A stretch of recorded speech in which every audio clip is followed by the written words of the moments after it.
Welcome to Cyber Threat Intel, your go-to source for the latest updates, news, and insights on cyber threats. Our goal is to arm you with the knowledge to protect yourself in the digital age, whether you're a cybersecurity professional or just curious about the threats lurking in the digital shadows. Make sure to subscribe now on YouTube or your favorite podcast listening platform to join us on the front lines of cybersecurity, because in the world of cyber threats, knowledge is power.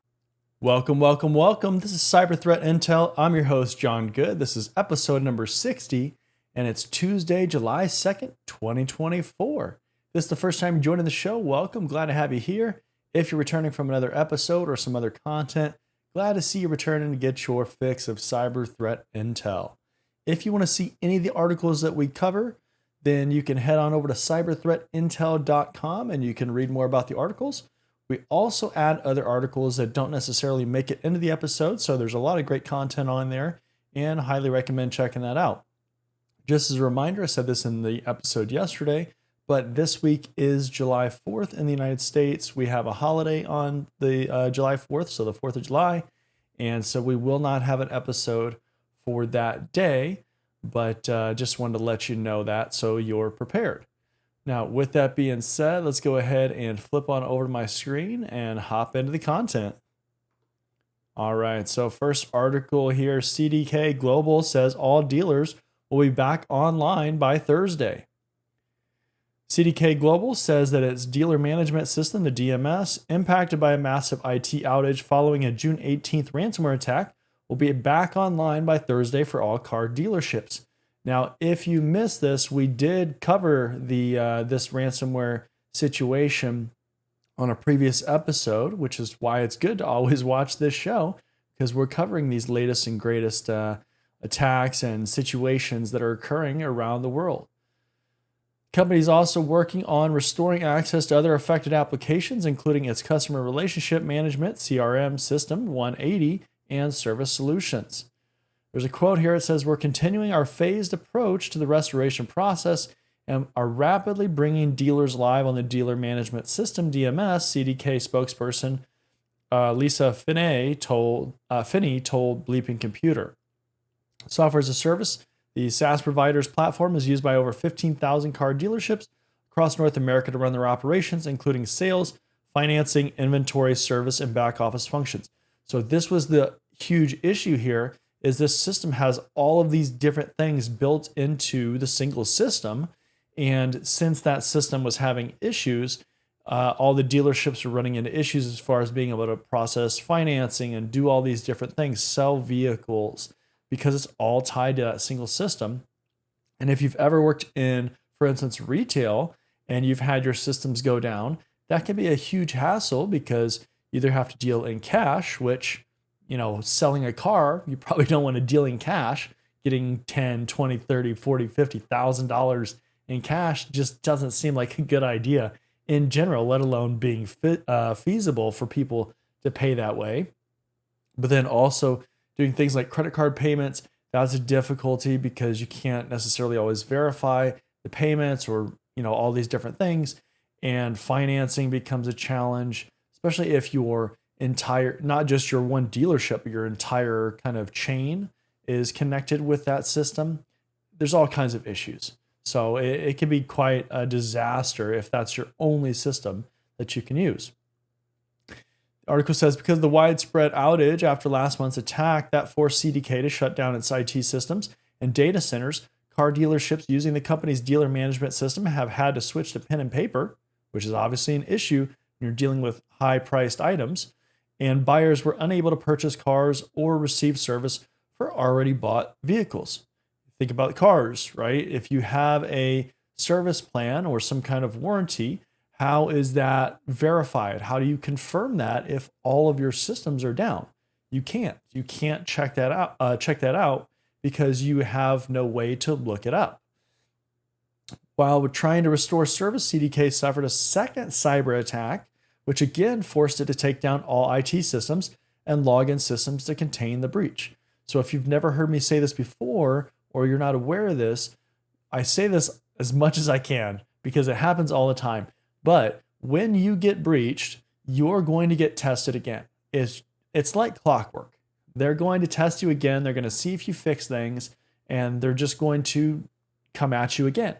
And so you have to be ready for that. But that is why when something happens, you have to document, first of all, what happened. You have to identify that root cause because they're going to come at you again. And ideally, in an ideal world, of course, you want to resolve whatever that root cause was, or that root problem. Now, that can be easier said than done because if it affects a lot of systems, if it is very widespread, if it requires a lot of teams to coordinate and accomplish certain tasks, that can certainly be an issue and a challenge, but that can be a leveraging chip. When you get breached and you go to request more funding or request more budget, request more resources, whatever, request coordination to fix things, you can sit there and say, hey, in history, historically, when companies get breached, they almost always are going to get tested again. And it's, sometimes there'll be a week or 2 weeks or 3 weeks right after, maybe a month, maybe a couple months. At some point, you're going to get tested again. And so that should be a huge bargaining chip to help you secure what you need in order to get that root cause completed or corrected. But that's why that root cause analysis is so important, because you need to identify what the issue was, because sometimes you only get that one chance to really kind of put people to the test as far as giving you the resources that you need. And so you want to make sure that you analyze the problem thoroughly and really understand what the problem was so that you can get some of that stuff done. So keep that in mind if you ever get breached and you need to have things corrected or things done. It's a great time, unfortunately or fortunately, it's a great time to really make sure that you get what you need. We know that some companies aren't willing to support security teams. It's just how it is. But that's when you really need to leverage those situations that unfortunately happened to advance and continuously improve your program. While the company has yet to reveal who is behind the June breach, multiple sources familiar with the matter have told Bleeping Computer that the Black Suit ransomware gang was behind CDK Global's massive IT outage that disrupted car dealership disruptions across North America. Again, building up that profile of these different attackers and different threat actors and who they're going after, what their techniques were, all that stuff. That's all part of cyber threat intelligence. Same sources also told Bleeping Computer that the company was negotiating with the ransomware group to receive a decryptor and prevent data stolen during the attack from being leaked online. So, it sounds like maybe they're gonna pay, right? Or they already have paid. So, moving on here, next article: Japanese anime and gaming giant admits data leak following ransomware attack. Japanese media giant Kadokawa confirmed that some of its data was leaked in the ransomware attack last month. In a statement on Saturday, Kadokawa said that the leaked data included business partner information, including contracts and other documents, as well as internal company data, such as personal information on all employees of its subsidiary Dwango, which runs the popular Japanese video sharing site Nikoniko. Company assured that it doesn't store credit card information for its customers, including Nikoniko users, preventing the leakage of this information. So certainly a good thing if you understand what kind of data you're processing and storing, especially when it comes to sensitive information, credit card information, healthcare data, any kind of PII in general, really, which is kind of a broad term now for a lot of different types of data. But understanding that and how what you're storing is so critical to not only protecting that, but also if you have situations where you're breached or you have ransomware attacks and things like that. Because if you have social security numbers, for example, or credit card numbers, and you get breached, and that was in the area where these attackers were accessing or where they compromised, that certainly, it allows you to respond appropriately.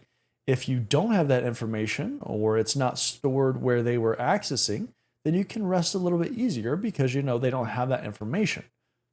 So it helps with the overall incident response process and how you approach how you're going to notify people, who you have to notify, and really just your reactions or your responses in general. Katakoa runs various businesses in the film, publishing, and gaming industries. For example, it operates a Japanese ebook store called Bookwalker, which sells manga, novels, and magazines from various publishers. Holds a majority stake in From Software, the developer of the video popular game Elden Ring. So that's another thing as far as how far does your network reach? Does it operate in other businesses? Does it connect to other businesses? Do you have multiple domains within your network?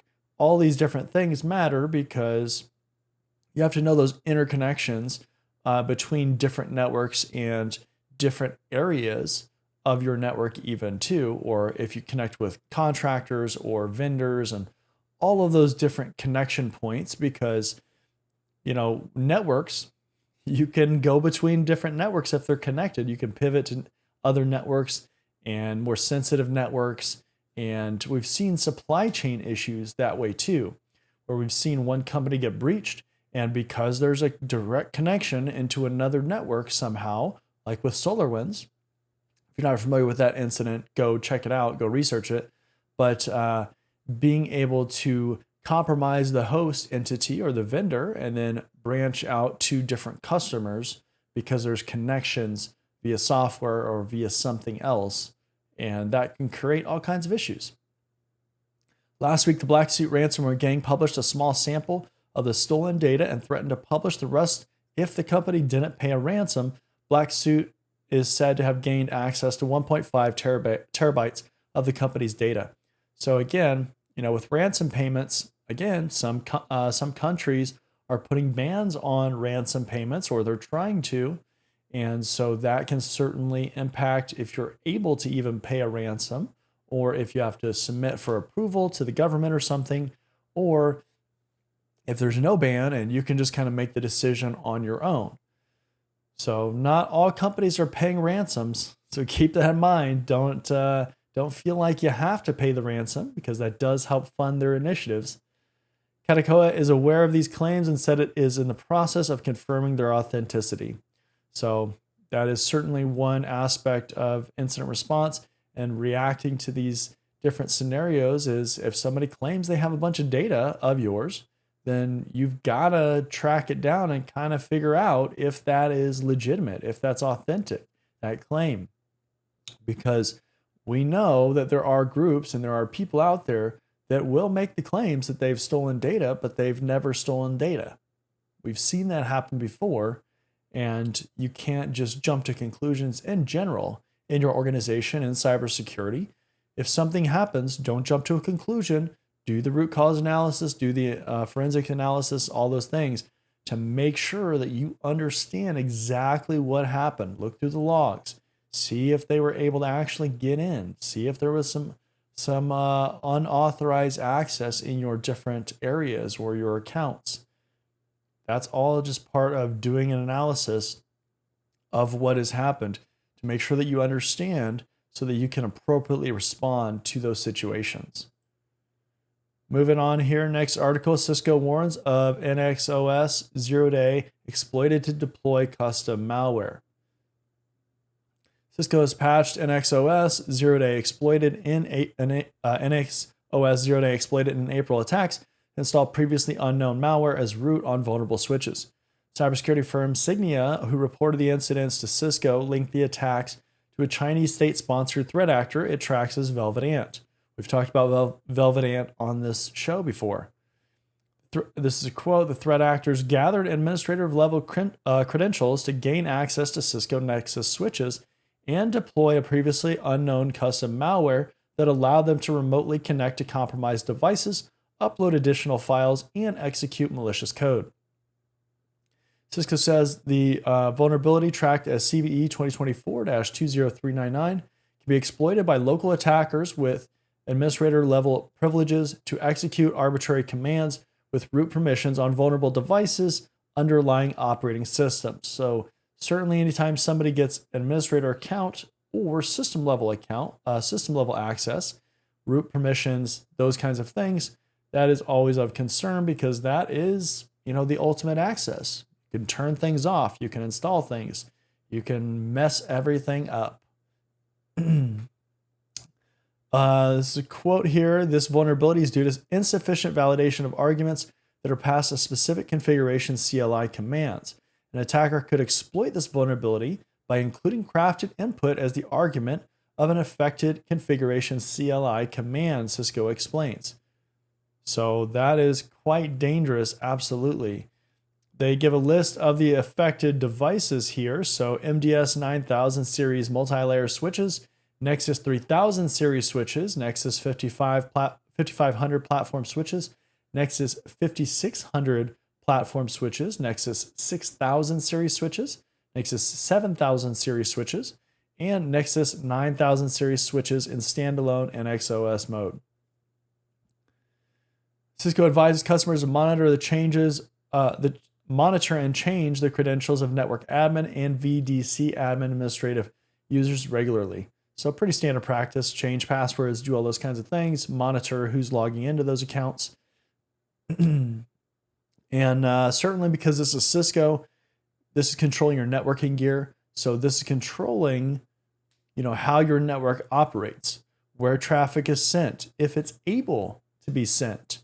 So there are some serious concerns when it affects critical infrastructure in your network, in your organization. Those are sensitive devices that you need to work. So when you're talking about different devices and things that you need to prioritize, certainly your networking gear needs to be up there, because if that stuff can't communicate, well, then your network is useless. People can't do anything on your network. And so you have to make sure that those are protected in a way that is going to allow your network to continue to operate. Whenever you prioritize these different devices, you have to protect things in a different way than each other. If they're different kinds of devices or different, store different data, all those things. And that just comes to prioritization and determining what controls are appropriate for those devices to make sure that they continue to operate, having failover, redundancy, all those kinds of things. Pretty standard. Next article, Indonesia's Communications Minister faces pressure to resign following cyber attacks. So we talked about this Indonesia incident in a previous episode. So go back and look at that if you missed that one. But Indonesia's Communications and Informatics Minister, Budi Ari Setiadi, is facing public pressure to resign following a large-scale ransomware attack on the country's national data center that disrupted over 200 institutions, including government agencies. A petition urging Setiadi to step down was signed by over 18,500 Indonesians since it was launched last week by the local digital rights organization Southeast Asia Freedom of Expression Network, SafeNet. SafeNet is a nonprofit established in Bali in 2013, promotes digital rights, organizes security training for vulnerable groups in Indonesia and Southeast Asia, and monitors freedom of expression on the internet. It also works with other digital rights groups across Southeast Asia on issues such as censorship, surveillance, and internet access. In its latest petition, SafeNet is criticizing Indonesian officials for allowing the disruption of essential services, including immigration and operations at major airports, and for not properly communicating the situation to the public. So this is kind of interesting too. People, when you're not transparent or seen as transparent, that is always an issue with a lot of things. It's not just cybersecurity, but people don't want to feel like they're being lied to or misled. So certainly if you make announcements or things of that nature and they feel that way, that can cause some issues. In the incident, Indonesia's temporary national data center, the PDNS, was reportedly infected with Brian Cipher, a new variant of the notorious Lockbit 3.0 ransomware. Earlier last week, the hackers have demanded $8 million in ransom for decrypting the data, but the Indonesian government has refused to pay. Since a cyber attack, many of the affected services are still unavailable to the public, according to local media reports. In a statement to Reuters before the weekend, Tiati said the government services should be fully restored by August. Widodo stated on Saturday that the operations of services will return to normal in July. So kind of conflicting dates a little bit there, but my guess is that these are going to be the more critical services, and then the full restoration obviously would be August. So as a cybersecurity professional, something really important to point out here is that this is kind of a common situation where when there's a data breach of some sort, a lot of businesses and business leaders and people within businesses, stakeholders, they're going to be quick to point fingers. It's just how it is. Because I like to make this comparison. So think of a company as like a nation. So like, let's say the United States. That size of organization, or that kind of organization, so that's the organization, the United States, will say, not making a direct comparison to the United States, but think of that mass scale.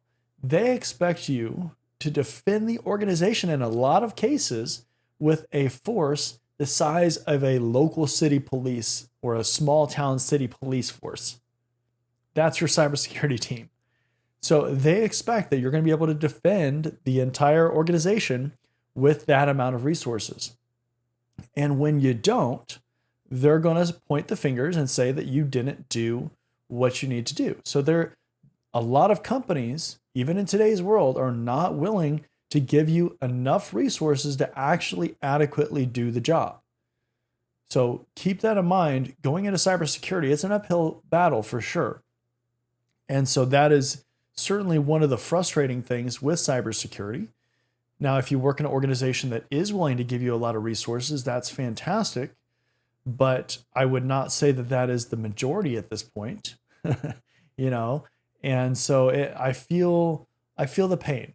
Like, there's only so much that you can do, and if you're not getting the support and the resources that you need, or what happens also too is you may be given some support and resources, but then the organization kind of pulls rank, where they are like, okay, nope, we're not going to do that. We're going to do this because this is what we want to do for the business. And don't get me wrong, in cybersecurity, this is kind of a negotiation process where you ultimately cannot stop the business from doing whatever it's going to do. Whatever its objectives are, should be an enabler to help them achieve those objectives. But unfortunately, one of the things that does happen is you'll get resistance, and then somebody will make the call that, no, we're not going to do that. And we say we're going to give you the resources, but we don't necessarily give you the resources. So it's kind of a weird situation, but it is something that you should be aware of. If you don't work in cybersecurity, you're going into the career field. But if you're already in the career field, you probably know that, because that is an unfortunate thing. It is very hard to get all the resources that you need, because you're rarely going to get all the resources you need. That's why prioritizing it, what you need to do, and all those different initiatives is so important, because at the end of the day, you're not the most important thing in any organization. It's how it is. So I don't want to focus on that too much, but that is an important thing to understand, and especially as the leader of the security team or security department, you're going to be the one that's looked at right away. And we see that all the time. CISOs and directors and everybody who is leading a department or leading the security efforts, you're the first one that's looked at. And it's like, that's why you have to document stuff. That's why you have to, really put due diligence and due care into your program to be like, hey, like, I am literally doing things. I've sent these emails. I have had these meetings. I've done these things, and I still don't have the resources that I need, or I was not given the resources that I need despite all these efforts. So it is what it is. It doesn't matter if it's me or somebody else, because you're just not providing the resources. We're not having the amount of influence that we need to have. So it's kind of a company culture thing too. Next article, Credential data breach victim count soars to 2.5 million. After initially disclosing a data breach in February to the Securities and Exchange Commission, the SEC, that it said was not materially impacting, Credential Financial has updated its notice with a revised total number of affected residents, a number staggeringly higher than anticipated. More than 2.5 million individuals have been compromised by this data breach attack, rather than the 36,000 the company had originally said were affected. The stolen information includes names, addresses, driver's license, and identification card numbers. Legal proceedings popped up after the discovery of the breach earlier this year, with plaintiff Constance Boyd leading a class action lawsuit against the company in a New Jersey court, arguing that it failed to safeguard its clients' data, ultimately leading to the breach. It's unclear how the lawsuit will be affected with the uptick in impacted individuals. Prudential withheld any information on the threat actors, but the Alpha V Black Cat ransomware group claimed responsibility for the hack after adding the company to its leak site. The company will be providing 24 months of identity theft and credit monitoring services. Right? Again, 24 months, that's a pretty standard operation, even though we've seen 1 year offered by some companies, so they've kind of cheaped out on what they offer sometimes.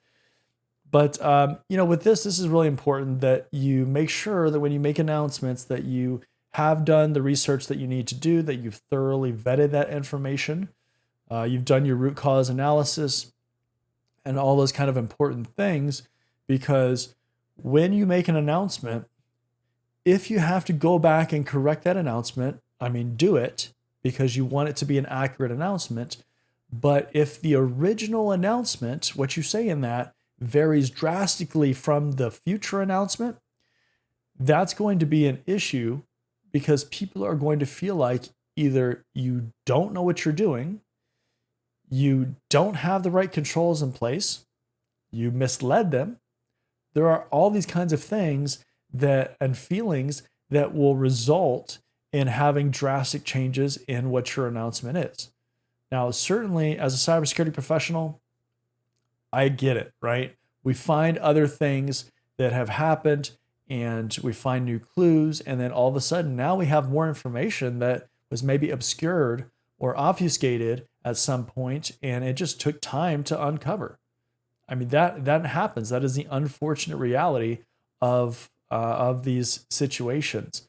But in an ideal world, you want to be very careful, and especially if you have to make an initial announcement and you think it might be different later, maybe you're much more careful with the actual announcement that you make. Maybe instead of saying or claiming 36,000 people were affected, maybe being more careful with that number and not providing a number like that, or saying that we're still investigating or something. Can't give you the specific information, the specific verbiage for your situation. You need to come up with that. But when you go to 36,000 people to 2.5 million people, that is a massive difference. And that is, it's alarming when it's that drastic of a difference. So with that being said, that's the last article for today's episode. Again, this is Cyber Threat Intel. This is episode number 60, and it's Tuesday, July 2nd, 2024. I'm your host, John Good. Hope you've enjoyed this content. I hope it's been beneficial for you. If you want to see the articles that we covered or other episode articles or some of the other articles to get added, head on over to cyberthreatintel.com. Again, cyberthreatintel.com. You'll be able to find all the information there. And with that being said, we're going to go ahead and wrap it up for today, and I'll see you in the next one. See you later. Are you tired of overpaying for cybersecurity training? Are you interested in training from industry professionals? Are you looking for cybersecurity career services? If you answered yes to any of those questions, then cybertrainingpro.com is the perfect platform for you.